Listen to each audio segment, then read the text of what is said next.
Hola amigos, soy Juani. En la clase de hoy, I'm going to give you two really useful and easy to learn expressions that I first started with when I started going through the past tense in Spanish. The cool thing about these phrases as well is you can use them using either the imperfect or the preterite past tense as well.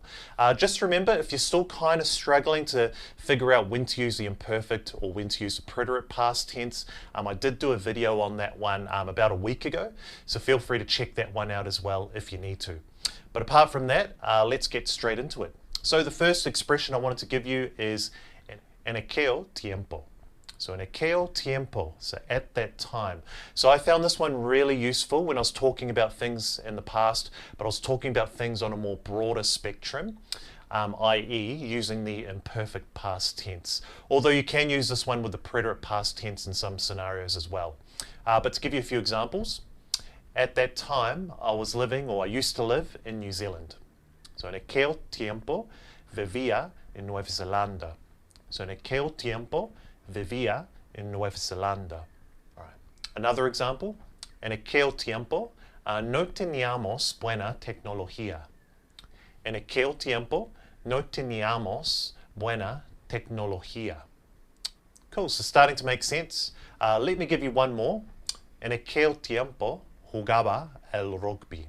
So en aquel tiempo jugaba el rugby. Alright, so you can see there just from those examples how useful it is, especially when you're talking about things kind of like on a broad spectrum, using that imperfect tense there as well. Alright, numero dos, the last expression I want to give you. So this one I found really useful when I was talking about things that were more specific. So the phrase is en aquel momento.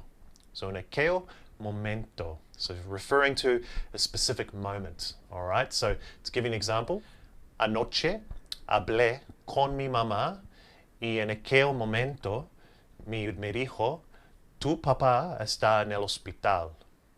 So again, anoche hablé con mi mamá y en aquel momento me dijo, tu papá está en el hospital.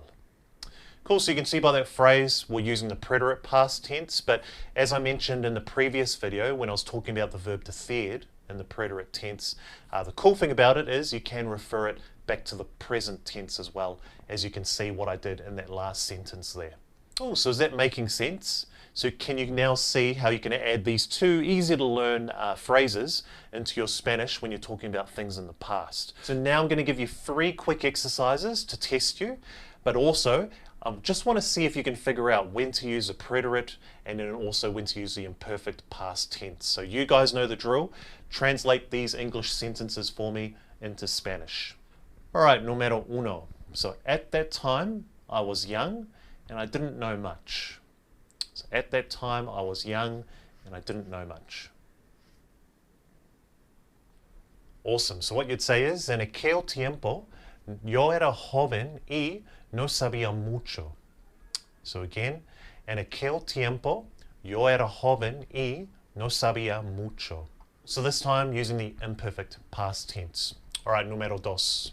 So at that moment I thought it's not a good idea. So at that moment I thought it's not a good idea. Cool, so this time you'd say, en aquel momento pensé no es una buena idea. So again, en aquel momento pensé no es una buena idea. So again, this time using the preterite past tense. Alright, numero tres, last one. So in regards to my adolescence, at that time I had a lot of friends. How would you translate that? Awesome, so you'd simply say, en cuanto a mi adolescencia, en aquel tiempo tenía muchos amigos. So again, en cuanto a mi adolescencia, en aquel tiempo tenía muchos amigos.